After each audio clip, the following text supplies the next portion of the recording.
21 August শুরু হচ্ছে পাকিস্তান বাংলাদেশ 2 ম্যাচের টেস্ট সিরিজের প্রথমটা। যদিও 2 টেস্টের জন্য এখনও স্কোয়াড ঘোষণা করেনি পাকিস্তান, কিন্তু ইতোমধ্যেই শুরু হয়ে গেছে এই সিরিজের আনুষ্ঠানিকতা। বুধ বৃহস্পতি 2 দিনই বাংলাদেশ স্কোয়াডের বেশ কজনকে নিয়ে অনুশীলন সেরেছেন চান্ডিকা হাথুরুসিং সিংয়ের কোচিং প্যানেল। সাকিব আল হাসান সহ টাইগার স্কোয়াডের পরিশ্রম দেখেই পরিষ্কার যে এই সিরিজকে দারুণ গুরুত্ব দিচ্ছে বাংলাদেশ দল।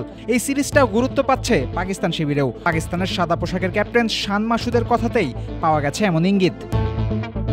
সম্প্রতি পাকিস্তান ক্রিকেট বোর্ডের একটা পডকাস্টে উপস্থিত হয়েছিলেন শান মাসুদ। সেখানেই মাসুদ বলেছেন এখনও ঘরের মাঠে টেস্ট খেলার সঠিক কৌশল খুঁজে বের করতে পারেনি তার দল, এবং এই কৌশল খুঁজে বের করাই এখন শান মাসুদের দলের প্রধান চ্যালেঞ্জগুলোর মধ্যে একটা।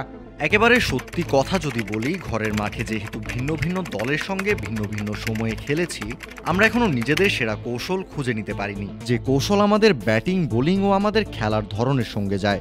এই কৌশলটা আমাদের খুব দ্রুতই খুঁজে বের করতে হবে। দল হিসেবে জিতবো কিভাবে সেটা জানতে হবে, কোন কন্ডিশন আমাদের সঙ্গে বেশি মানানসই, কিভাবে শুধু লড়াই করার চিন্তা নয়, প্রতিপক্ষের বিপক্ষে আমরা চালকের আসনে বসতে পারবো সেটা ভাবতে হবে।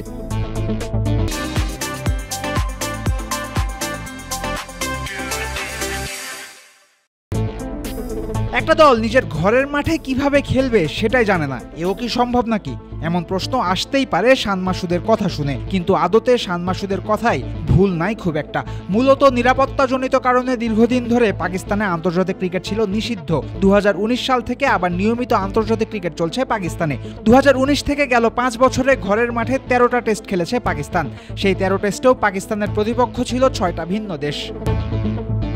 প্রতিপক্ষ 6 দেশ ছিল England, Australia, New Zealand, south Africa, Bangladesh এবং শ্রীলঙ্কা। ভিন্ন 6 দেশের শক্তি দুর্বলতাও কিন্তু ভিন্ন ভিন্ন। এ কারণে প্রতিবার প্রতিপক্ষ বিবেচনায় কৌশল সাজিয়েছে পাকিস্তান, ফলে কখনোই গড়ে ওঠেনি দলটার নিজস্ব কোনো কৌশল। এছাড়াও কোন মাঠ কখন কেমন আচরণ করবে সেটাও পাকিস্তান ক্রিকেটারদের কাছে আসে সারপ্রাইজ হিসেবে। যেমন ধরুন, পাকিস্তান বাংলাদেশ প্রথম টেস্টের ভেন্যু রাওয়ালপিন্ডির কথা। নিজেদের দেশে ক্রিকেট ফেরার পর এই মাঠে 5টা টেস্ট খেলেছে পাকিস্তান। 2টা জয়, 2টা ড্র আর একটা হেরেছে দলটা।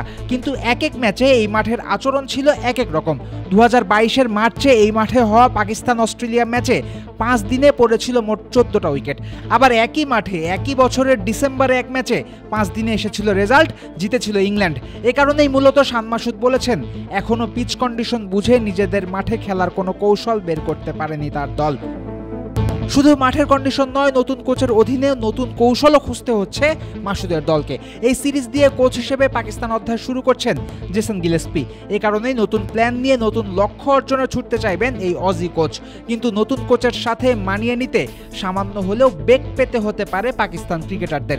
এই কারণেই সব দিক মিলিয়ে কোনো সন্দেহ নাই যে নিজের মাঠেই খানিক হলেও আগন্তুক পাকিস্তান ক্রিকেটাররা আছেন সঠিক কৌশলের খোঁজে। পাকিস্তান দলের এই দুর্বলতাতেই বাংলাদেশকে আঘাত করতে হবে। ফয়সাল হাবিব, ক্রিকেট ফ্রেন্ডজি।